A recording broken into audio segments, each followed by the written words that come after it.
Hello. So my family situation is a bit complicated and I really hope that you guys don't judge me or my ex-wife too soon and keep an open mind. So, I, 42M, met my late wife Rita in college and we got together shortly after graduation.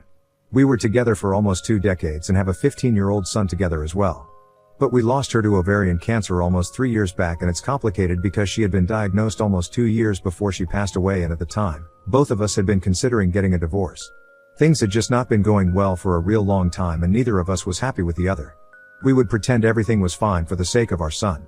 We just didn't get along well anymore, and it had been that way for almost 4 to 5 years before we finally acknowledged it. One day, she sat me down and she told me that this was not working for her and she was just not happy with the way that she used to be anymore.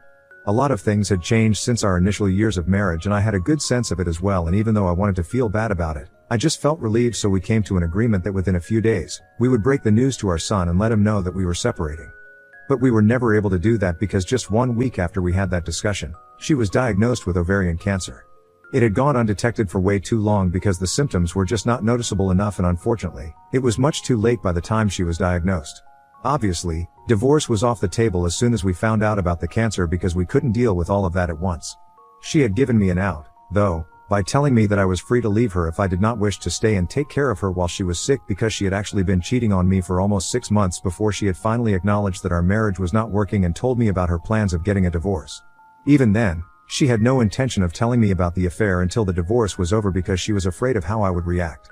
But after her diagnosis, she said that her conscience wouldn't allow her to let me stay with her in spite of my unhappiness and take care of her both financially and otherwise while she was lying through her teeth to me. I felt kind of sad about it because we had been together for so long, and even then, she had had an affair and wasn't even going to tell me about it, but it is very hard to hold against someone who is literally dying. So I put all of that aside because I had made a promise to her, in sickness and health, right? And that's why I chose to be there for her. I also didn't think that my son would like it if I chose to leave his mother, and I don't even think that he would understand what was going on since he was just 10 years old at the time. So we hushed up the affair and never spoke about our decision to get divorced again, and continued to put up a front for the sake of our son until she passed away 3 years ago. But we told our families about everything though, since we didn't want any drama later, exactly that kind of drama that's happening right now after she passed away. My parents were fine with it, but her family was kind of iffy about our arrangement. However, they couldn't exactly disagree with it. Rita had been very firm about what she wanted. I was there with her, until the very end, and I will never regret it. Even though she had cheated on me, even though we had not been happy together for a really long time, she was still a really important part of my life, and I'm glad that I was able to be there for her during her last days. And for the record, she ended the affair soon after the diagnosis, and never spoke to him again. Anyway, that was that, and since then, I have kept in touch with her family, and her parents and brother occasionally visit to see how my son and I are doing, but it's mostly just been me and him. I know that he misses his mother terribly, and sometimes, so do I, but I have made an attempt to move on with my life. I had already kind of fallen out of love with Rita by the time she was diagnosed, and so had she, which is why we were almost heading for divorce. But after she passed away, it just felt wrong to date anybody. So I had made up my mind that I was not going to go out of my way to look for love, but well, it happens when it happens. About 6 months after she passed away, I met Lana, 40F. We met through work and there was an instant spark that I'm sure both of us felt. But I never acted on it because I was still a husband in mourning and I didn't want to do anything inappropriate. She was the one who took the initiative to ask me out, and when that happened, I just couldn't stop myself from saying yes. After almost 1 full year of Rita's passing, I finally had a date again and I was as happy as could be. I had already had this conversation with Rita before she passed away, and she had told me that she was completely fine with me dating other people after he was gone, and I had no reason to feel guilty. She herself had been cheating on me because she was unhappy in our marriage. At least I was doing the decent thing and looking for love outside of marriage after she was gone, so I knew that I wasn't doing anything wrong by then, and I felt more comfortable with the idea of going out with other people. I also explained my situation to her, and she was very understanding since we had to keep everything under wraps for a couple of months because I didn't want her family to lose their minds over our relationship. We went out for almost 6 months without telling anyone, and after that, I realized that I really liked her and I wanted to introduce her to my son because I could see her being a part of our family in the future. The first time I introduced her to my son, it didn't go quite as I had expected. He was very cold towards her. It was understandable since he probably did not expect me to bring home another woman. His mother passed away so quickly, but I knew when the time was right, and he was old enough, I would have to come clean to him about the truth. Because I really liked Lana, and I intended on being with her, I didn't give up and tried to get him to thaw a bit so he would end up liking her. He was always really cold, but civil whenever she was around. Since it wasn't like he was going out of his way to be nasty to her, we decided not to address the issue so soon because things were still delicate at that point. However, recently, Lana and I got engaged and I'm planning to get married in the next couple of weeks. It's all happening really fast, but I wanted her to move in with me and she said that she didn't feel comfortable doing that until she had a ring on her finger because she had had a lot of issues in her last relationship. We have only been together for almost 2 years now, but my parents know about her, as does my son, and I didn't see any reason why we couldn't get married. So I proposed to her just a few days after we had that talk, and she was a bit skeptical at first, but she said yes. Soon enough, I had managed to get her to agree to move in with me, but the day that I told my son about it, he started throwing a temper tantrum because he thought that it was just too soon. I tried to get him to understand where I was coming from without telling him the truth, but he just called me a cheater, and that's when I realized that I would have to come clean to him. So after he had calmed down a bit, I explained the entire situation with his mother, and how our marriage was falling apart and her affair, and the agreement that we had decided we would stick to. But now that she was gone and enough time had passed, I wanted a chance to live life on my terms again, but only if he was fine with it. I wasn't sure if he would understand because he was still really young, but even though he seemed kind of confused and lost, he told me that he would be fine if I wanted to build a life with Lana now. So I was really relieved that he had agreed to this, and a few days after we had the discussion, Lana moved in with us. After she moved in, there was no way that I could keep this relationship hidden from Rita's family anymore. My family had known about Lana right from the beginning, but I hadn't told my ex-in-laws because I didn't know how to bring it up with them, and honestly, I didn't even think it was necessary because this was my life now. Anyway, they came over a couple of days after Lana moved in to see how my son was doing, and when they saw Lana, they were very confused, so I had to explain to them how I had been with her for the past 2 years and we were now engaged, and they didn't say anything, but I could see that they were a bit annoyed with me. I don't know why they felt that way, since they had known all about my arrangement with Rita, and they had also known that she had had an affair earlier, so I was perfectly well within my rights to try and move on. Anyway, they didn't say anything after I told them about our engagement. They just congratulated me, but their tone gave away everything. After a while, my ex-brother-in-law Jonathan, 44M, asked me to come out and smoke with him, and I knew that this was just code for he wanted to discuss these things with me in person.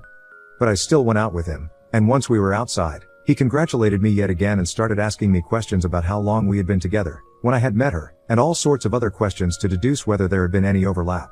I was getting pretty annoyed because I didn't think it was appropriate for him to interrogate me like this, but I still put up with it. Eventually, he asked me how my son was taking it, so I told him that initially he was pissed at me and had even called me a cheater, but later on, after I had explained the situation to his mother to him, he seemed to understand where I was coming from and was giving Lana a chance because he wanted me to be happy, so that's something. When I said that, Jonathan did a double take, and was all like, "How could you tell your son about something like this when he is still so young and has just lost his mother?" He seemed very shocked that I had told my son the truth and started freaking out at me about how it was just not the right time. He was much too young and the passing of his mother was still too fresh in his head. That was his way of looking at things, but I thought it was the right time to let him know, so I did, and as his father, I don't think that I was answerable to anyone. But I did not want to argue with him. I told him that it would be better for us to go back in, and when we finally did, he whispered something to my in-laws and all of them quickly said goodbye to my son and left. Then, about an hour after that, my father-in-law called me up and told me that they were really disappointed that I had chosen to tell my son the truth without even consulting them first. I don't know why they even expected me to talk to them about this and discuss it with them before I did anything, because this was my son, my marriage, and my decision when I wanted to tell my son the truth.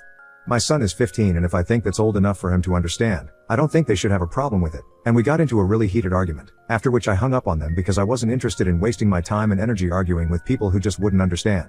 They kept insisting that I was ruining my son's perception of his mother by letting him know these things and said that I needed to do some damage control, quickly. I didn't think it was necessary because it was not like my son suddenly hated his mother. He still remembered her fondly, but now, things were just a bit more complicated. And that's how life is. I don't think I did anything wrong by telling him the truth. But the more that I argued with them, the angrier they sounded, and by the end of the phone call, John was threatening to fight me for custody because he did not think I was a good enough father if I was treating my son like this. He believed that I was toying with my son's emotions and telling him things according to my convenience rather than his emotion and maturity. He said that I only told him the truth because I wanted to live with Lana and I couldn't deal with his rejection of my girlfriend, which is why I threw Rita under the bus without even thinking of how it would affect my son. He made me sound like the most selfish person ever, and since then, I have been rethinking everything because I don't know if what I did was the right thing or not. So Ida for telling my son that his mother, who passed away 3 years ago, had an affair while we were married? Edit. So some more about Lana and me, since you guys wanted to know a bit more about our relationship and her, in particular. I had mentioned in my original post that she wanted a ring on her finger before she agreed to move in with me, and that's not because she is a gold digger or something, like you guys were speculating. I think I had also mentioned that she had had a pretty bad experience in her last relationship, which is why she had said that. So, about that, the guy she had dated last kept leading her on, and she wasted almost 4 years of her life with him only to eventually find out that he had a whole other family and a wife in another state, which is why he couldn't get married to her. Her ex kept promising her that he would marry her eventually, but that never happened and their breakup was really hard on her, so she did not date anybody for the next 4 years until she met me. After an experience like that, I think it was pretty obvious that she would want some sort of sign of commitment from my end. She probably didn't want to get led on like the last time, and I won't judge her for that. She accepted all my baggage and issues without question, so I will obviously do the same for her. A lot of people thought it was strange that my son had come to terms with what his mother had done so quickly, so just to clarify, I had informed him about my decision to have Lana move in with us in the morning, and by the time he agreed, it was almost 1:45. I explained everything about my situation to his mother in the morning, after his outburst, and then he had the entire day to think about it. I did not bother him at all that day, and he was just sitting in his room, silently, so I guess he must have done some introspection and come to the conclusion that he was fine with me trying to move on with my life. I did not pressure him in the slightest. I had even told him that I would not feel bad if he needed more time to think about things, and I was willing to put all my plans with Lana on hold for his sake. So there was really no pressure, trust me on that. I would never do anything to jeopardize my relationship with my son, and he's just a generally mature kid for his age as well, so I guess that's why he was able to come to that conclusion on the same day. And I'm pretty sure that he wanted me to be happy, so that's why he was willing to give Lana and our relationship a chance. Update 1. Hello. So 5 days have passed since I made my original post, and after I blocked my in-laws, they did not try to contact me. I guess they are getting up to something behind my back, but I couldn't care less about it. I'm just focused on what my son feels right now. After everything that Jonathan and my in-laws had accused me of, I was feeling really weird about everything. Even some people in this sub had left pretty nasty comments, and there were a lot of supportive comments as well, but I couldn't shake off the feeling that I was probably being selfish. I spoke to Lana about it, and she assured me that she did not think that there was anything selfish about what I was doing. I deserved a chance to be truly happy, and if it meant being with her, then I shouldn't let that go. That made me feel slightly better, but she told me that if I really wanted to take my mind off of these things and get a solid answer, I needed to talk to my son about it and ask him what he felt. I thought that was great advice, so a couple of days ago, I finally sat him down and tried to talk to him. Because after I had spoken to him about my situation with his mother, we tried to completely brush that thing under the rug and pretended like it never happened, because both of us found it very awkward and heartbreaking to talk about now, since Rita was gone. And I guess neither of us wanted to ruin the way we thought of her and wanted to look back upon the time that we had shared fondly, which is why we were acting like it wasn't a big deal, but the truth is, it was. It was a massive deal, and that's why we were so nervous to talk about it, but I know that we had to discuss it, and so, we did. At first, it was really very superficial, and we tried to convince each other that we were just fine, but eventually, he just broke down. He told me that after that big reveal, he had started looking at things really differently, and mostly, he just felt bad that both of us had to sacrifice so much of our happiness to make sure that he didn't feel bad, and he felt responsible for everything. I'm glad I spoke to him, because otherwise, I never would have found out that he was feeling this way, so I comforted him to the best of my abilities, and I told him that the only thing that made both his mother and me extremely happy was him, nothing else. It was the one thing that we could agree on, and he had always been the glue that had held our family together, and I couldn't be more thankful to him for it. I tried to explain to him that even though we are grown-ups, we also do make mistakes sometimes, and we are not perfect, and we try to be, but it's complicated and difficult. And he seemed to understand. He told me that for what it's worth, both of us had always made him feel safe and happy, and he was glad that he was our son. We promised each other that we would never have any secrets again, because they just led to more complications, and now that he was old enough, and I could tell that he was mature enough to deal with things, I didn't have any reason to hide things from him anyway. But even then, we wanted to work on our relationship, and he's just a young boy, so he's been through a lot so far, and I don't want it to take a toll on him. So we came to the conclusion that it would be better for us to go to therapy, both individually and together, so we could fix our relationship for the future. I think it'll do us both a world of good, and when I spoke to Lana about it, she was in agreement as well. After the two of us were done talking, we had a family meeting, and I told him about how his grandparents, Rita's parents, had reacted to the news of me telling them that he knew everything.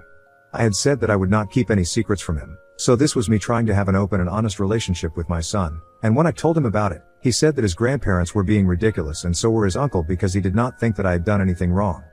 He agreed that he might not be an adult, but he was old enough to know these things and try to understand his family, so it was completely fine with him. Of course, what I had said had indeed affected his perception of his mother, but it had not ruined it like they believe it has. He told me that if they visit again and try to turn him against me, he's not going to stand it, and I was really glad to hear that, because it just means that in spite of everything, I'm still the person that my son loves and trusts the most, and I intend on living up to his expectations forever. So now that all of this is out in the open, my in-laws and Jonathan can bring it on, and I'm not scared anymore because I have Lana and I have my son's support. That's really all that I need to deal with them, to be honest. The last time that we met, I let them get away with the way they spoke to me and threatened me because I was not sure of myself, but now, that's not the case anymore. So, yeah, let them bring it on.